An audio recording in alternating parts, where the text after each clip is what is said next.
मेरी धर्मपत्नी डॉक्टर ममता को जो मेरे बाएं साइड में है, तो और वो भी यहाँ पे आई है। तो ये सवाल 19 सितंबर का तो एक ऑफिशियली मैंने सोशल मीडिया के थ्रू साझा किया था कि मैं इस आईपीएस की सेवा से त्याग पत्र दे रहा हूँ। और मेरे बारे में आप सब जानते हैं, शिवदीप लांडे एज आईपीएस ऑफिसर। लेकिन अभी जो आप मुझे देख रहे हैं वो है शिवदीप वामनराव लांडे, एक्स आईपीएस। तो आईपीएस होने का सपना तो लाखों लोगों का होता है, लाखों युवा उसके लिए तैयारी करते हैं, कुछ उसमें सिलेक्ट होते हैं, बाद में फील्ड में आते हैं, अपना काम करते हैं। तो यही एक सपना लेके मैंने भी प्रिपरेशन किया था। और ये सपना पाते वक्त जिस स्ट्रगल से मैं गुजरा हूँ, मैंने एक बुक भी लिखा था उसके ऊपर में। तो रॉकेल के डीए के नीचे पढ़ाई करते हुए मैं यहाँ तक पहुँचा था। और आईपीएस बनने के बाद ये सबसे बड़ा लम्हा था मेरे परिवार वालों के लिए। फिर उसके बाद आईपीएस के बाद मुझे बिहार कैडर अलॉट हुआ, मैं बिहार में आया। उसके बाद मैं लगातार 18 साल तक भारतीय पुलिस सेवा में कार्यरत रहा। तो सबसे पहले मैं तमाम मेरे अपने बिहार वासियों को धन्यवाद देना चाहता हूँ, उनका शुक्रिया अदा करना चाहता हूँ, जो कि उन्होंने मुझे इतना ज़्यादा प्यार दिया, इतना ज़्यादा मेरे प्रति विश्वास दिखाया। और दूसरा, आप लोग जो एक न्याय देने की प्रक्रिया के अंतर्गत मैंने लड़ाई लड़ी है सेवा में रहते हुए, उसमें आप सब लोगों का, मीडिया कर्मियों का बहुत बड़ा योगदान रहा है और मैं खुले दिल से एक्सेप्ट करता हूं।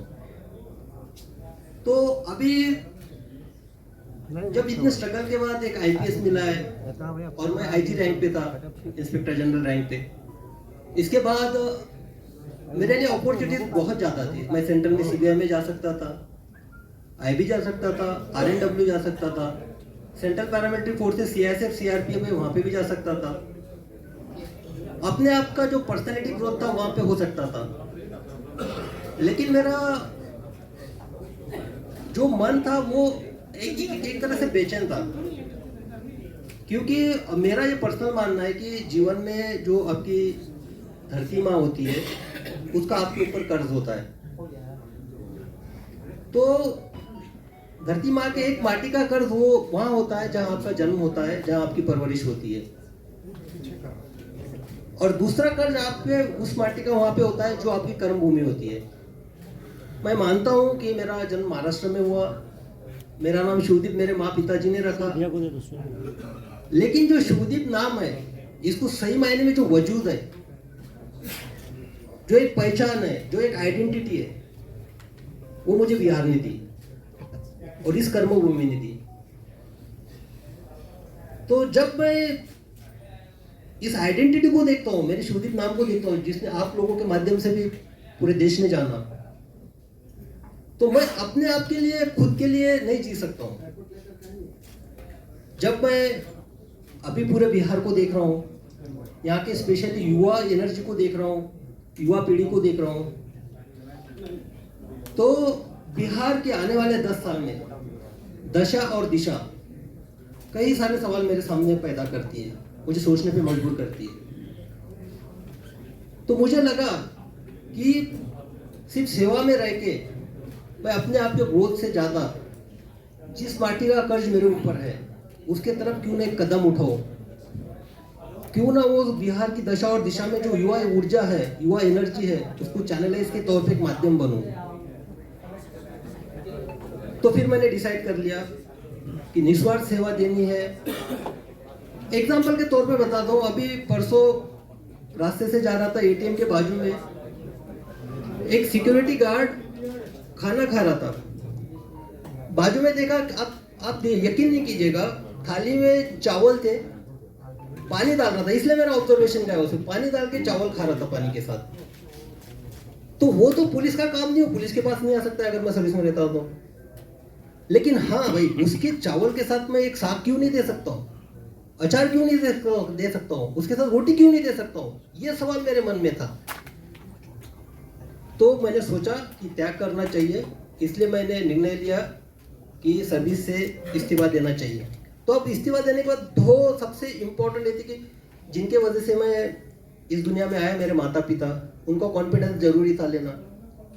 मेरे पिताजी अभी इस दुनिया में नहीं है। जब मैंने माता से पूछा कि मेरी ऐसी ऐसी इच्छा है, मैं बिहार के युवाओं के लिए कुछ करना चाहता हूँ और मैं नौकरी से त्यागपत्र देना चाहता हूँ, जैसा यहाँ पे हर कोई सोचता है, माँ का पहला रिएक्शन ये था कि अरे तुझे पेंशन तो मिलेगी ना।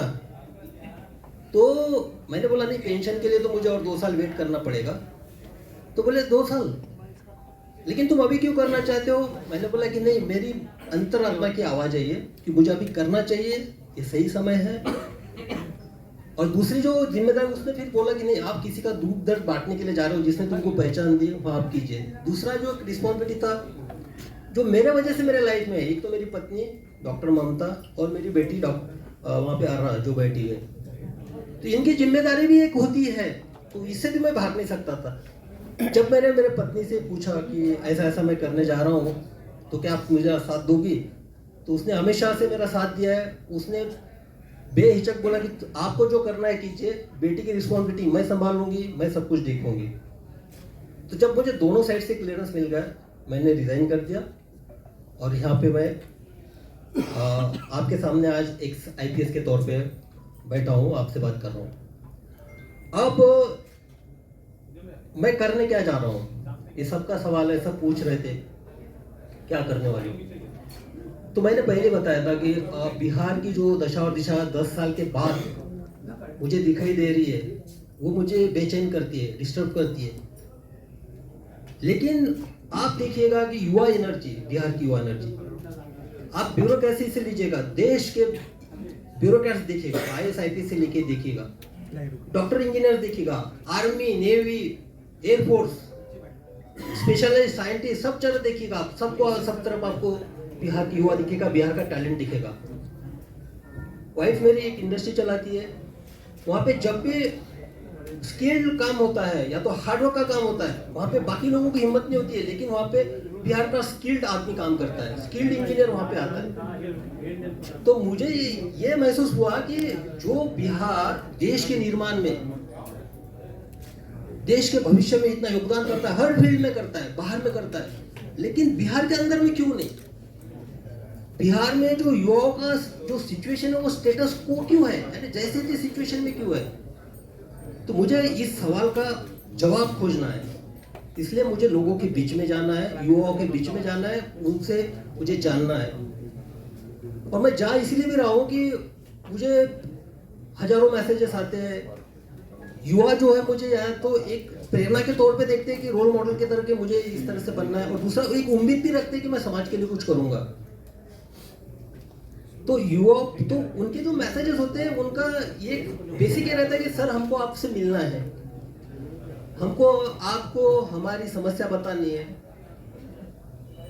हमको हमारे आइडियाज आपसे शेयर करने हैं, हम क्या करना चाहते हैं आपको बताना है।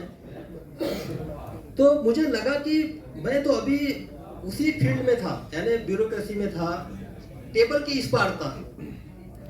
तो टेबल के इस पार अगर बैठ के सुनूंगा तो कोई मतलब नहीं है, तो और उनको बुलाओ मेरे पास, ये भी कोई मैटर नहीं करता है। तो मैंने डिसाइड किया कि उनके पास जाना चाहिए, जो धरातल से मुझे मैसेजेस आते हैं, जो मेरे साथ कम्युनिकेट करते हैं, जो संदेशा भेजते हैं, उनको मिलना चाहिए, डायरेक्ट मिलके उनसे समझना चाहिए कि क्या हो सकता है, उनकी सोच क्या है, सोच में बदलाव कैसे लाया जा सकता है।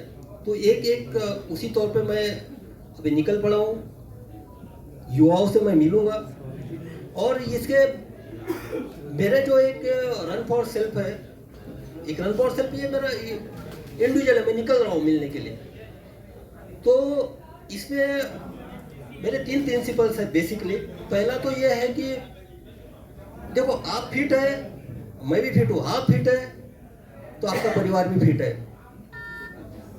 और सबसे बेसिक जो है पूरे इसका रन फॉर सेल्फ का फाउंडेशन ये है, मैं किसी को क्रिटिसाइज नहीं कर रहा हूँ, ना मुझे किसी सरकार पे बात करनी है, ना मुझे व्यवस्था पे बात करनी है, ना मुझे किसी की कमियां गिनानी है, ना मुझे किसी के पॉजिटिव नेगेटिव पॉइंट गिनाने हैं। मुझे सिर्फ ये बताना है कि भाई आप इंडिविजुअली अपने आप में क्या बदलाव ला सकते हो, और वो शुरुआत अपने आप से करनी है। तो उसी के तौर पे बदलाव आपसे तभी चालू होगा, आप पहले फिट हो गए। फिट होने में इतना मतलब नहीं कि आपको कुछ बॉडी वॉडी बनाना है या ये करना है। फिट मीन्स आप फिजिकली कितने फिट रह सकते हो। मैं भी जो सेवा दे पाया हूँ फिटनेस के तौर पे दे पाया हूँ, एक निरोगी के तौर पे। इसलिए मेरे एक इसका पार्ट ये भी है कि मैं 20 किलोमीटर दौड़ूंगा, जो पूरे बिहार का मेरे सामने एक प्लान है। उसके हिसाब से मैं 20 किलोमीटर एक जगह दौड़ूंगा, बाद में दूसरे डिस्ट्रिक्ट में दौड़ूंगा, हर जिला को मैं टच करूंगा। और उसके साथ दूसरा जो है, आप मेंटली फिट भी होना चाहिए, साइकोलॉजिकली फिटनेस चाहिए यहाँ पे।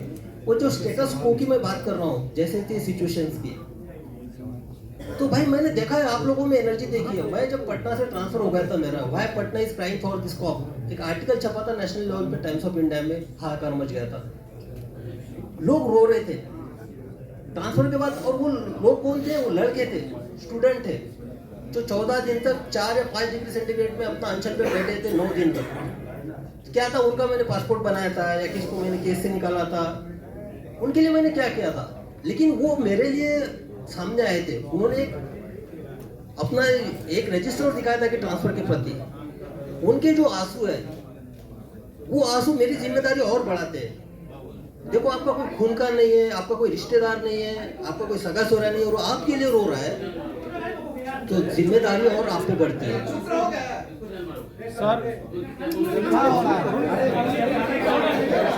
उसके बाद तो मुझे ये जानना है कि जो एक डेडिकेशन है, एक साहस है, जो मुझ में मैं युवाओं में भी देखना चाहता हूँ, इसलिए उनको साइकोलॉजिकली फिट देखना चाहता हूँ।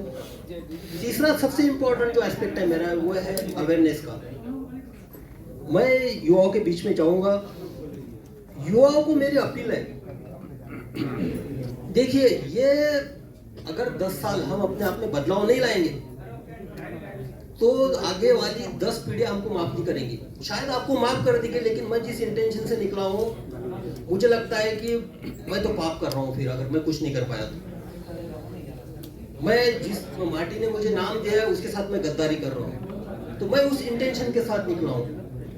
तो लोगों से इंटरेक्शन करना है, स्पेशली युवाओं से, जो 10 साल के आगे की जनरेशन को एक नए मुकाम पे जाए, बिहार की दशा दुशा को बदलने की कोशिश करे, और उनसे बात करते हुए उनके आइडियाज आएंगे, उनके प्रॉब्लम सुनने में आएंगे, सारे आएंगे, तो मिल के बैठते हैं, मिल के चलते हैं। ये सफर हम सबके साथ का है, युवाओं का और मेरा सफर है ये। मैं आपके साथ में रहूंगा। जब प्रॉब्लम सामने आएंगे तो उसका सोल्यूशन भी हम ही लोगों को खोजना है, हम ही लोगों को साथ लेके आगे बढ़ना है। तो इसी के लिए ये 3 प्रिंसिपल के तौर पे मैं निकला हूँ। और मेरी कर्म भूमि की शुरुआत मुंगेर से हुई थी, प्रोबेशन पीरियड भी वहाँ पे था, और वहीं से मेरा जो बिहार की जनता ने प्यार और मोहब्बत देने की कोई शुरुआत वहीं से हुई थी। तो मेरा जो शुरुआत होगा 4 तारीख को मुंगेर से होगा। मैं कुछ नहीं करना हूँ, मैं सिर्फ लोगों से मिलना हूँ, उन सुनने जा रहा हूँ, बस उनकी पल्स देखना चाहता हूँ, क्या कहते हैं, क्या उनकी एक्सपेक्टेशन है, क्या करना चाहिए, क्या होगा कि ये जो दशा और दिशा बदल जाए, क्या होगा कि जो हम भारत निर्माण में, बाहर के सब स्टेट के निर्माण में इतना आगे है, लेकिन यहाँ पे क्यों नहीं है। तो ये एक है। उसके बाद देखिए, मेरे जब भी मैं एसपी था, तो आप सबको पता है, सबने कवर भी कर लिया। एक तो क्या, मैं जिस चेयर पे बैठा था, सामने वाला जो कंप्लेनेंट जिस चेयर पे बैठेगा उसी चेयर पे मैं बैठा था। मैंने कभी भी टॉवेल वाली चेयर और ये चेयर पे एसपीशिप में मैं बैठा नहीं हूँ, क्योंकि वो समानता होती है। ये जो है सिर्फ एक एडमिनिस्ट्रेटिव, मैं वहाँ पे पोस्ट पे था, लेकिन मेरे लिए सबसे इंपॉर्टेंट था जिसकी मैं सेवा दे रहा हूँ, उसको भी फील होना चाहिए इक्वलिटी का। तो मेरे यूनिफॉर्म का एक ही प्रिंसिपल था, यूनिफॉर्मिटी इन एक्शन। मेरे सामने मैं इंसानियत को देखता था सिर्फ। मेरे लिए धर्म, जात, रिलीजन, उसका क्षेत्र, ये मैटर नहीं करता था, और सब लोग जानते ही। और दूसरा था यूनिफॉर्मिटी इन पर्सनैलिटी। मैं सबके लिए अवेलेबल था, जो अंदर था वो बाहर था, जो था मुंह पे था।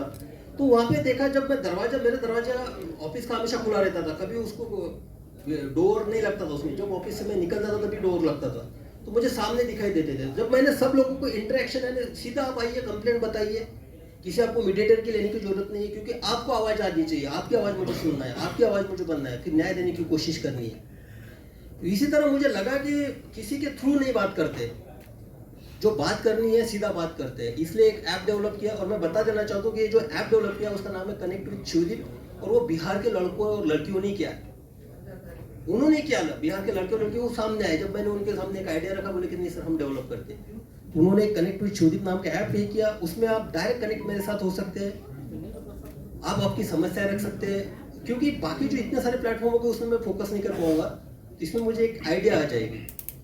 तो कनेक्ट विद शिवदीप का ऐप का जो है वो भी आज ही लॉन्च उसका ऑलरेडी हो चुका है, और गूगल प्ले स्टोर पे आ चुका है। उस पर भी एक है कि आप उससे कनेक्ट हो सकते हैं।